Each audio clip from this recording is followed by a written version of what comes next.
Welcome to episode 15 of the Self-Care 101 podcast with your host, Pooja K. McClymont, talking all things well-being, how to get unstuck, build more confidence and feel more fulfilled. Thank you so much for listening today. On this episode, I have the privilege of interviewing my longtime friend, Kelly, who has quite an emotional journey to share with you about wanting a baby and living with PCOS.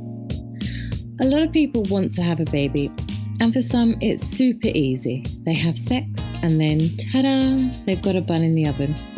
However, for almost 1 in 7 heterosexual couples in the UK, this is simply not the case. Reasons for not being able to conceive easily, they vary, couple to couple. And PCOS, which is polycystic ovary syndrome, it's a common condition that affects how women's ovaries work, but there's no treatment for it. It's been rearing its head for a long while now, yet still doesn't have the awareness that it should. It's a silent reason for difficulties getting pregnant, but one that we should all know more about. Weight plays a big role with PCOS and in general all pregnancies, but Kelly's struggle meant that she had to take drastic action about her weight because of her age as well, in order to help her chances of conceiving. This is an emotional story and one that I feel honoured to have been able to learn about. I'm so grateful to Kelly for allowing me to interview her for the podcast in the hope that her insights might be able to help someone. So let's get to it. Thank you so much for doing this. I really appreciate it.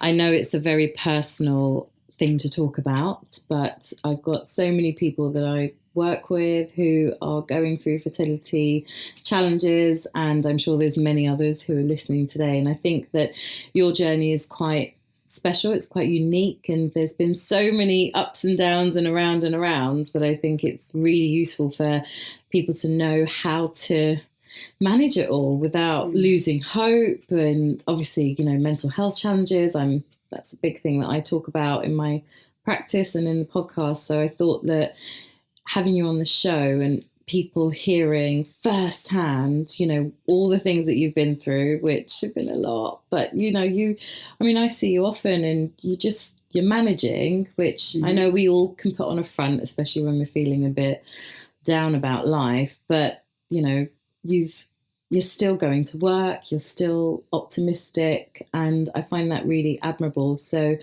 I am very grateful for you doing this podcast for me today. It's my pleasure, because I know it is something that a lot of people are going through. Yeah. So, I mean, I've just introduced you and a little bit about your journey and obviously how we know each other. So maybe in your own words, if you could share sort of, I guess, where the PCOS journey started for you, like, you know, when you found out about a diagnosis, or even just before, maybe when you were like struggling with your weight, that might be a good starting point. Yeah, it actually started off with me just having really bad periods when I was in my teens. Probably towards the end of my teens, I had a lot of pain. Sometimes I wouldn't be able to get up and go to college, or like sometimes I'd have like my Saturday job and I wouldn't be able to go because I was in so much pain. So I went to the doctor, they did a couple of tests and they came back and they're like, oh, we think they actually diagnosed me with endometriosis, first of all. Then after doing some more tests, they said I had PCOS. But what I found, and even now, is that they don't really know anything about it. They tell you you've got it.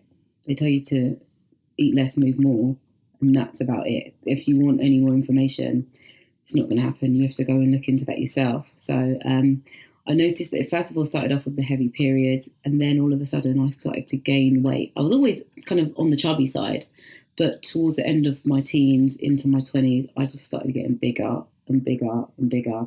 Didn't know why. I wasn't doing anything different to everyone else. But then when I went back, they said, well, you know, with PCOS, you can put on weight. But they never really told me why. It's until probably, I'd say, 28 when I decided to do something about my weight, which is when I decided to do a lighter life and lose some weight. But I actually started to look into PCOS more and do more research myself because I wasn't getting any help from the doctors. And I found out that I had insulin resistance, which is a bit like being pre-diabetic, which kind of was like, okay, that's why I'm putting on weight. Was that because of weight gain? Or was that after you did lighter life? It was after I did Life to Life, I was looking at ways to keep the weight off. Okay. And that's when I started to look into, okay, what is it that is going on with me? And so I had an inkling that I had insulin resistance, but going to the doctors again, no help. They didn't do any tests or anything. But in my mind, I was like, okay, I'm doing this research. You guys don't seem to know anything. So I'm going to diagnose myself. Right. And I'm going to say I've got insulin resistance, which is very prominent to people with PCOS. Women with PCOS, you can have it without having that. But women with PCOS who are overweight, that's the reason why, because they've got insulin resistance. They just don't know it because doctors don't tell you. So where were you getting your information from? Online. Really? And a lot of America, a lot of information I got from American doctors, people that have PCOS but know a lot about it because they've done their own research. But I just had to go online and look and find all the information out for myself. Okay. Right. So now with the insulin resistance, how did that work with your PCOS? Did it help with the weight managing? Well, it's funny because I knew I had it. So for a point of time, it was like, well, that's why I'm overweight, because I've got insulin resistance. Didn't do anything about it. It was just the knowledge of, okay, I've got insulin resistance. That's why I'm overweight. It's not my fault. Let's just live life. Okay. I didn't eat crazily, but, I knew there was a reason why I was overweight and it wasn't my fault. So I kind of just still tried to eat healthy, brown rice, brown pasta, all of that kind of stuff. But it gave me a reason and I didn't feel like I was doing something wrong. So I knew I had insulin resistance. Well, so I thought. I knew I had insulin resistance. It wasn't my fault. I've got PCOS. This is just one of the symptoms. So you just have to deal with it. You're going to be overweight. That's it. Right. So what did you do? Just try to eat healthy and exercise and just do what I can. But as I say, because I didn't know a lot about insulin resistance at the time, I thought it was just something that I just had to live with. Right. I didn't know that by eating the right food and actually really understanding how insulin resistance works and I don't think you can ever get rid of it, but you can minimize the symptoms of insulin resistance. But I didn't know you could do that with food.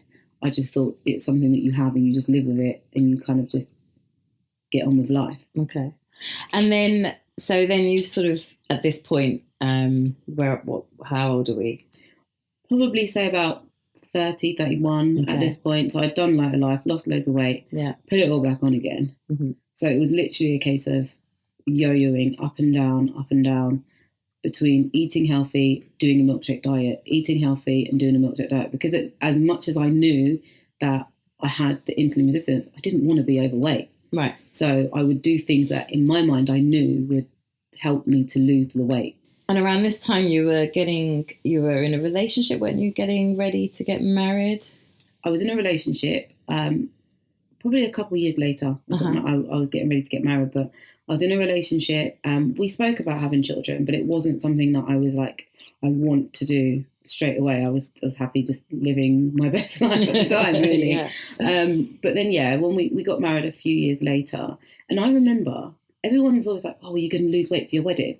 And I really, really wanted to lose weight for my wedding. And I was trying, got to the point. And I just thought, you know what?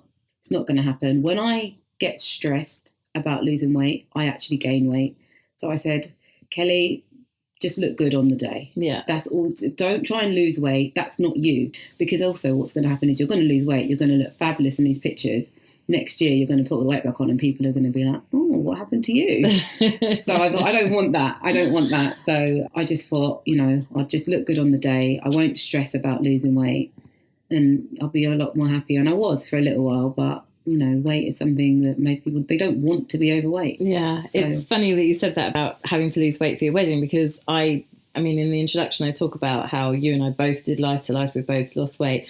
And I actually wanted to lose weight for my wedding too, and I didn't. And I was probably almost my full heaviest that I've ever been at my actual wedding. And I felt the same. Like I really wanted to lose weight, but I just couldn't get into the headspace to do it. I felt more stressed, and I'd obviously had Micah at the time. So I was dealing with the stress of having, preemie baby and everything else, that I just couldn't do it. And I kind of defaulted into, well, he loves me, So he's not going anywhere. He loves me. I can make up, my face is all right. So I can, I can do the best with what I've got and put less pressure. But I agree with you on the stress side that the stress of losing the weight made me not lose the weight. And I think it's kind of, I guess, exclusive to those of us who yo-yo in weight, who struggle with weight and always have done, because I'll speak to skinny minis who are like, just lose the weight, just start exercising, just diet. And you're like, yeah, it's not that easy. It's not actually as simple as exercise and diet. Like for us, there's just so much more stuff going on in our heads, right? Very much so. So what did you do when you decided, like you've gotten married now, and then you've obviously, been living your best life, married for a bit. Yeah. You decided to have surgery, didn't you? Yeah. Well, it started off because I decided I couldn't live in my fat body because, first of all, before the surgery, we were looking into starting a family. And the first thing they say to you is, your BMI is too high, you need to lose weight, we're not going to do anything for you. So I've gone away and I'm like, well, this is my life. This is how I am. I'm overweight and I know I am. Yeah. I try everything. Everyone I know says to me, you're the healthiest person I know. They don't understand why I'm overweight. But then that's because of the insulin resistance. But at that time, I didn't understand insulin resistance. So I decided that if the doctors weren't going to help me on the NHS, I was going to go private. So I went and I saw a nutritionist. They did blood tests and they confirmed. So now I've got confirmation, not just self-diagnosis, that I do have insulin resistance because I did the fasting tests and all of those things. So what does insulin resistance actually mean? What does it do in your body? It's a bit like being diabetic. So you're kind of pre-diabetic. So you've got too much insulin. The easiest way to put it is when I eat food, it doesn't burn as energy like with everybody else. It will just store on me. See. So especially things like carbs, it literally just turn into fat on my body. So I really have to be careful what I eat. And so I followed what the nutritionist was saying, but it just wasn't, it was working, but really slowly. And obviously now, the age I am, I want to have children. And I know that with PCOS, it's something that possibly may never happen or will be very hard. How old are you? 38. So I thought to myself, well, I'm doing this, but it's not really working as fast as I need it to. So I looked into having surgery. Okay. I looked into having, first of all, I looked into having the band, but I didn't want to do that because there's just so many things that go wrong. And what kind of band? Gastric? The gastric band, but it was just too much for me. And then I thought, okay, I don't really want the sleeve because I just thought, well, you're just going to eat less, but it's not as severe. So I thought about having the bypass. So when I went to see the specialist, we spoke about it and I said I wanted to have children, but they actually said to me, I'll be better off having the sleeve. Now, a sleeve gastrectomy is where they cut out 80% of your stomach, so you can't eat as much as you would normally eat. Wow. Yeah. And I think for me, that was kind of like the last resort. I've done the dieting, I've done the exercise, I've done everything and nothing's working. So I decided the fact that I'm now at the time 37 and I do want to have children, and I know with PCOS it's kind of one of those things where you're going to have fertility issues. I wanted to be in the best shape possible, so I decided to go ahead with it. And I think I spoke to the specialist and about a month later I had the surgery. Wow. Okay. So just to take a little step back then, it's a big decision to have major surgery like that, to affect a core organ, right? What's your mental state at this point? What was happening like in your mind, and how was it affecting your relationships and work and just everything? I think the turning point and the reason why I said, you know what, I'm going to do this was because a few years previous, I had called the same company and asked them about surgery, completely forgot I'd called them. When I called them back in 2018 and asked them about the surgery, they said to me, oh, we've got your details on file. When I put the phone down, I sat back and I thought, I've been dealing with this for so long. These people have my details from years ago, and I'm actually worse off now than I was then. Right. Do I want to live my life like this? No, I don't. And that instant, I made the decision. I said, I'm doing it because I can't live another 5-6 years struggling with my weight. What would you have done? I'll be honest with you, I don't know. I really don't know. At that point, I was like, I need to do something drastic. And in my mind, I thought, if this doesn't work, I'm going to have the bypass. If that doesn't work, then I'm just supposed to be fat, and that's it. Right, okay. And literally, I've said that. If it doesn't work, this is the most drastic thing you can ever do. Yeah. If it doesn't work, my body does not want to be a slim body, and it wants to be fat, and that's it. But until I've exhausted every avenue, I'm going to keep trying. But I guess because you want to have children, your main driver was, not to put words in your mouth, but we've obviously spoken about this before, but your main driver was the fact that you wanted to give having children the best possible opportunity. And definitely. That is it. If, I want, because of the PCOS, I want to be and my age, I want to be in the best possible shape. So I want to be fit, I want to be healthy, and I want to be of a BMI where there's going to be no complications, or, I can just go into the fertility clinic and they're not going to say to me, you need to do this, you need to do that, you need to do this. Yeah. And I'm going to give having IVF or IUI the best chance possible. Okay. So since having the surgery now, how are you feeling within yourself? How are you feeling mentally within yourself? Now that obviously you're very slim and, that's also, you've still got to manage that and maintain it. How's that process? How has it all been for you? I mean, I do worry. I worry that I'd put all the weight back on and be at square one. But can you?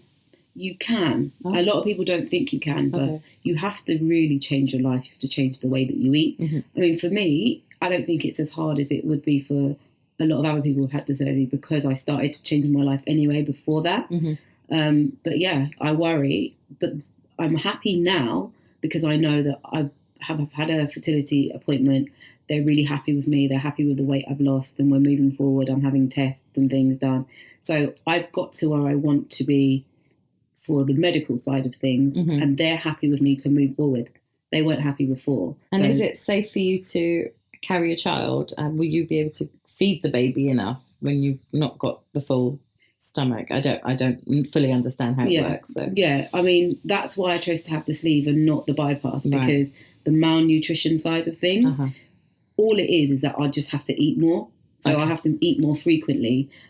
Me personally, because I feel that I don't get a lot of support from the NHS doctors, I probably would choose to go to a nutritionist or pay and have somebody help me to understand how to eat while I'm pregnant, because obviously getting pregnant is one thing, but having a healthy baby is then the next step that you have to worry about. Yeah. So, I mean, I see so many people on Instagram and Facebook that have had the surgery and they've been trying for years, and within 6 to 8 months of having the surgery, they're pregnant. Yeah. And they all have healthy babies. Okay. I mean, obviously you get people that have their complications, but for the most part, they have healthy babies. So it gives me hope. That's good. That's good. Yeah, definitely.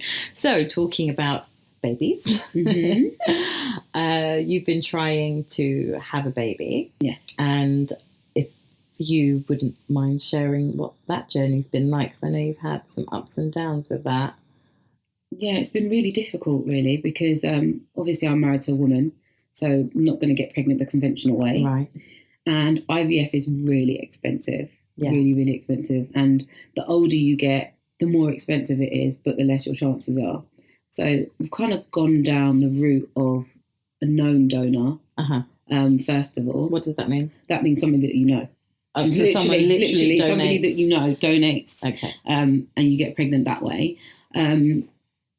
The first known donor that we had, we were speaking to him for 18 months.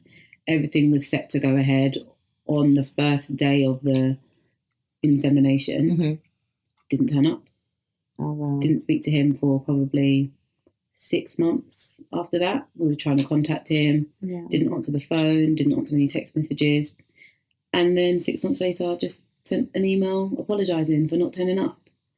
So that was really difficult. I think I've never been pregnant and had a miscarriage, Mm-hmm. but I think the potential of that turning into something, I felt a massive loss. Yeah. And that was like a kick in the guts. I just remember being at home and just staying in bed and just being really upset, and my mum calling me every day and asking how I was. Yeah. But then I was like, I didn't feel right to feel like that though, because I was like, well, I wasn't even pregnant, so why do you feel like this? But there was a sense of loss. Mm-hmm. But since then, that was January 2018, we've just had so many letdowns. So each time it's just got easier and easier and easier to deal with. So then we had a guy who, another guy who I knew, he offered, Mm-hmm. and, you know, he understood that it was going to be artificial insemination. That was something that was made clear from the beginning. Yeah. But then when it came to insemination, he wanted to do it the natural way. So I was like, well, that's not really going to happen. So on to the next one. And what has been hard is that it hasn't been a case of, oh, we've spoken to somebody today and tomorrow we want the insemination. It's been a process where we've met people, right? You know, we've spoken to them over months, got to know them. And then for one reason or another, they flaked at the last minute to the point where you might say, okay, we're going to meet up with somebody, and then they don't turn up, or they want something different. And it's just been a continuous letdown time after time after time, to the point where I go into it thinking, you're going to let me down. Right. Which is really bad. I mean, I feel that people say about the energy that you put into it. Yeah. And I don't want to have that energy, but because we've had so many letdowns, in my mind, I don't want to put my heart into it for someone to let me down. So at this point, I'm saving to buy sperm. Right. Yeah. Like, I've got these things going on in the background, but in my mind, I'm like, okay, I'm going to go to a sperm bank because I can't rely on people for my happiness. Yeah, I mean, obviously it's a big decision for you, and it's a big decision for the donor, if you're doing it the sort of known donor way. Yeah. And I know you're a compassionate person. You can understand where they're coming from when they decide last minute that they can't do it. Obviously, they're not thinking about you and your feelings and that feeling of loss that you're talking about. I think it's totally acceptable and very real. You know, it's a process. So you're going to feel all those feelings, and we can understand where they're coming from, but obviously it's going to hurt you. And I mean, how does that, within your relationship, how have you been able to get through and go to either the next donor or to this decision now to save up? I think it's actually really hard for my partner, right? Because she feels like she can't protect me, and because she's 31, she knows that she's got a bit more time than me. Yeah. So when these things happen, in her mind, she knows, okay, well, I've got time. I can go through IVF, or I can find somebody, or, you know, she's got that time. But for me, she knows that the clock is ticking, and with every letdown, it's just like another little bit of my heart being broken, and she can't protect my heart. And in your relationship, it's you who wants to carry, is that right? At this time, yeah. At this point. Yeah, I want to be the one to carry, not only because of my age, but because just life. Personally wanting to. Yeah. I want to do that. We have had the conversation about carrying her eggs and things like that, but I want to try myself. You want to have a go. Yeah. If it doesn't work, then it wasn't meant to be, and then we'll go down that route. But yeah, I just try first and have my own DNA. No, I hear you, of course. And this, I mean, the whole journey, the weight loss, the weight gain, the PCOS, the insulin resistance, all the things that you've been going through, and then obviously being through the sperm donation process too. I mean, that's a lot of stuff, right? That you've had going on in your life. And you got a house, you got a mortgage, you still got to work, you still got family, you still got friends, you still got a partner to be with, you still got stuff going on.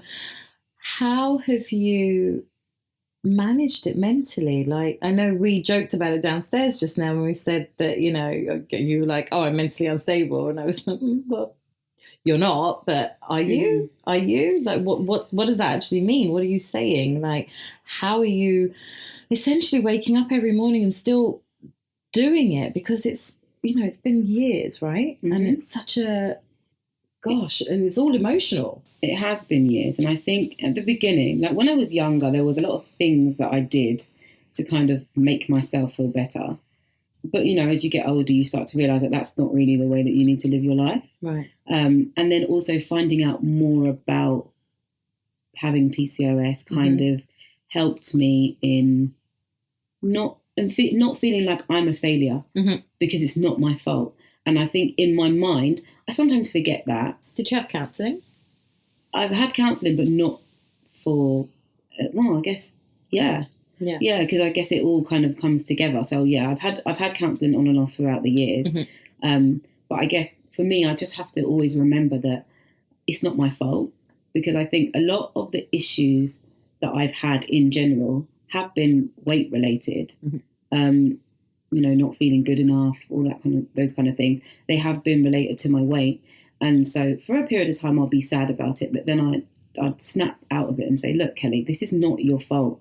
You have a condition. You're not greedy. You're not just not doing things you're supposed to. You're doing everything right. It's just that this condition is slowing you down. So you can't beat yourself up about it. So I always go back to that point and just try and remember that continuously, that it's not your fault and you're doing your best. And that's all you can do is your best. There are times when, you know, having the baby, that gets me down. That's more so what gets me down than having PCOS, is the fact that I'm getting older. I don't know, you know, if I'm going to be able to go through and get pregnant, things like that.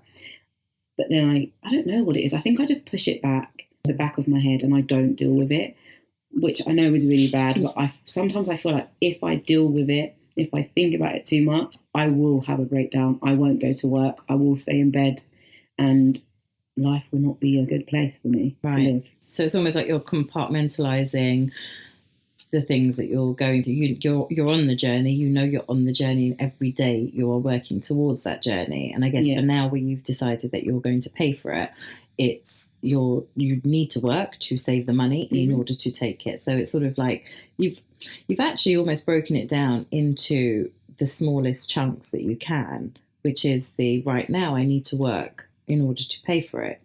Once I've got the money, then I will think about the next step, and then the next step. And I guess for me, from a coaching perspective, that's sort of how I would work with the client, to bring it down to its smallest chunk, because it's so overwhelming and can cause so much negativity and actually have the negative effect on having a baby if you're so consumed with the thought of the actual process, because it is so much, and so much of it is out of your hands, right? Definitely. Like you only have so much control of this whole process, that it's a lot better excuse me, for your mental health to actually break it down to these smallest chunks.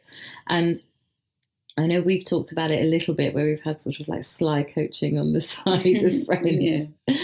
And, you know, you talked about it as well, but mindset being very key on how you approach this whole scenario is really important. Like, if you think in terms of, oh, you're going to let me down again, or, oh, it's not going to happen, or I'm definitely going to have difficulties in my pregnancy because that's what happens when you have PCOS, you're almost creating the inevitable.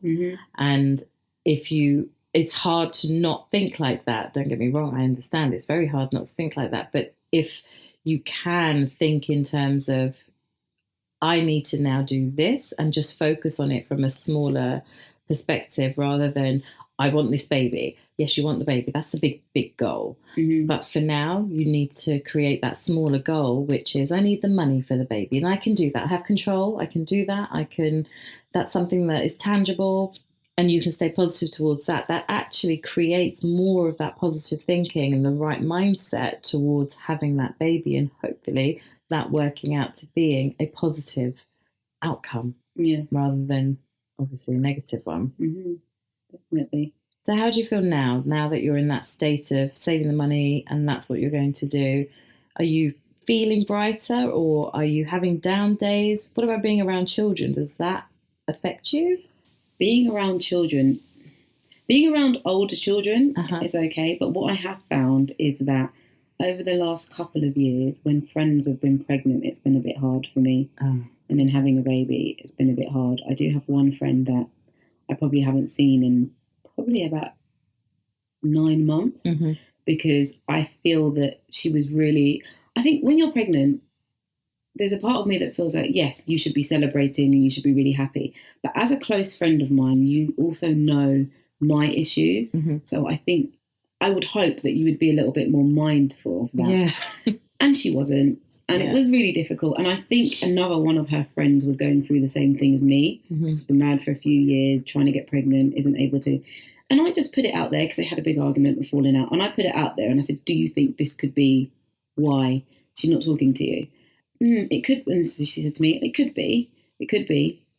But, and then she just kind of dismissed it. Yeah. And I just thought, you've got to be human about it. Like, you now have this baby. Yeah. She's still trying. Even if you pick up the phone and you speak to her, and she says whatever and she's mean, okay, she's mean, but you've spoken to her and when you put down the phone, you've still got that baby. She doesn't have that. And I kind of could see myself in her as well. And I just thought, you're really not compassionate at all. Yeah. And it just is hard to be around her because she's very overbearing with this child of hers, which is fine. She's happy. She's got the baby that she's always wanted, because there was a point in time where we were both, oh my gosh, we're getting older, we need to do this. And obviously it's happened for her, it hasn't happened for me. And I'm happy for her. I just don't like the way that it's kind of, for me, I feel like it's rubbed in my face. That's not what she's doing, but that's how I feel. So I kind of keep my distance because I don't want that negativity around her and her child. Yeah, it's an interesting thing that you bring up, actually, because it is the self-awareness around babies and conceiving. It's a really difficult thing to manage because, I know being single for so long and not having babies and wanting babies and being around babies or being around marriage, I was like, I want that. And I found it really hard, and I wouldn't go to certain weddings and I wouldn't go to baby showers because it was just too traumatizing almost for me, because it was like, it's not me and it's not their fault, they're just doing them, they're just living their life, but it was too much for me. And so I just avoided those sorts of things. And then when I got pregnant, we were lucky to get pregnant we weren't trying, it was an accident, but we had a difficult pregnancy and we had a difficult birth, and I didn't have a baby bump, didn't get a baby shower, I didn't go to antenatal classes, I don't have those antenatal friends and stuff, so I have a different side of where you are right now. And so when people are talking, I'm like, I don't have any antenatal friends, I don't have any baby friends, I've just got my friends who I had before, who might have had some babies around the same time. And I've kind of, I say lucky in inverted commas, but one of my close friends actually had a premature baby like mine. And so her and I, we were already close, but it's brought us closer in a way that I won't have with anyone else because of the similarity of our journey. But it hurts me when I hear people talk about their pregnancies and their baby bumps and they have baby showers, and I have the same fear because my consultant told me that the chances of this happening again is high. So I'm in this state of, well, we'd like another baby, but I don't want to go through all of that again because, I'm in year 4 and I still cry. Micah's birthday's coming up next week and I'm an emotional wreck. My husband is too. We just are, I was talking to a friend about it, but we cry the tears that we couldn't cry when he was born. We cry them now. We cry them every December because we remember the days leading up to his birth and then the actual day. And I always cry on his birthday. I'm a complete and utter mess. But I find that self-awareness in general with women, we're aware that people have trouble conceiving and go through the fertility treatments and everything and the disappointments and the ups and downs and that roller coaster. But when it actually comes down to it, to an individual place, we don't seem to have the sensitivity, I guess, for that self-awareness. And I think it's something that we should all definitely work on, because I feel really conscious about talking about my son. So I try not to talk about him too much because I don't want to be that person who upsets someone else. And obviously self-awareness is a big thing with my personal work. And whenever a friend who doesn't have kids, who I know wants kids, asks me how Micah is, just, like that chit chat, how you doing? How's Micah? How's Dwayne? I'll generally keep it light. He's good. He's doing really well, and sort of leave it there. I don't give more, and I know that they want more. That like you're expecting more from me, but I don't feel it right unless you ask me a specific question, because it could hurt you at some point that I was banging on about, Micah, and I don't want to be the one who does that. It is really difficult, isn't it? Mm-hmm. Yeah, it is. I mean, for me, Micah's 4, so I'm fine. You're okay. Tell me whatever you want about him, but it's the baby stage. Like, I had another friend who had a baby, and it took me ages to go and see her. Yeah, because I had to just kind of like build up that courage. And especially the one thing that really annoys me is when people say to me, "Are you sure you want to do this?" Yes, I am. Yeah, I'm very sure that I want to have this child, because a lot of people that say that to me now, they didn't plan to have their child. Oh, you mean so if they've had a baby, and obviously having a baby is tough work, then they're saying... They when their child is doing something, like getting into something, pulling things down, and they're like, pulling their hair out. And they're like, "Are you sure you want to do this?" And I really want to say to them, your child was an accident. I'm planning mine. But obviously you can't say that. But in my head, I'm like, yes, I do. I had a conversation with somebody recently, and I said, I'm really sad. Like I'm sad. And she said to me, "Why are you sad? You drive a nice car, you have a good job, and you live in a really nice place. Like, why are you sad?" And I said, "These are all materialistic things." And her 2 kids were in the back. And I said, if you were to lose everything, you still have these 2. I don't have that. And that's the one thing right now that would make me happy in life, is if I had a child. So you looking at my life just because I have all these things, that doesn't mean that I'm a happy person. Yeah. And that kind of just summed it up for me. Like, people look at you from the outside and they really don't understand what you're going through. It's tough. It really is. It really is. It breaks my heart that anyone I know goes through this. It really does. Because there's nothing you can do apart from support that person, right? It's so tough. So I think we'll leave it there. I feel like you've shared a lot, and I'm so grateful that you have, and both of us have managed not to cry during the process. So I think that's a big result in itself. But before you go, is there any words of wisdom, I guess, from the process? I know you're still in your journey, and I would love to be able to talk to you a little further down into the journey and see how things are going, obviously. But is there anything that you could share with the listeners, that if anyone else is going through this journey, that, like if I knew then, or any words of wisdom, any little nugget? For me, I would just say, understand your body and always look into things, understand why things are happening or if they're not happening, and just have a positive outlook. Yeah. Positive mental attitude is what they say, I think. And I think the way sometimes that I deal with it is my mind goes to a place where I think, the world is so horrible. Do I actually want to bring another human into it? Or am I supposed to just look after one that's here already and give them a better life than the one that they may possibly have? I mean, we could now add on and make this a longer podcast, but then that would be sort of like the next step in that journey. So you tried to have a baby naturally, and if that didn't work, the whole adoption process, and that'd be something to consider. I guess I know a few people myself who've gone through the fertility treatments, and unfortunately it hasn't worked. So now they're going through the adoption process, but they're okay with it because it's all part of the journey. The want is to have the child. Yeah. And however that child is supposed to be with them is however it's supposed to be. I guess that takes a lot of faith. Kelly, I just want to say thank you again for doing this. I really appreciate it, and I wish you all the very best for this journey.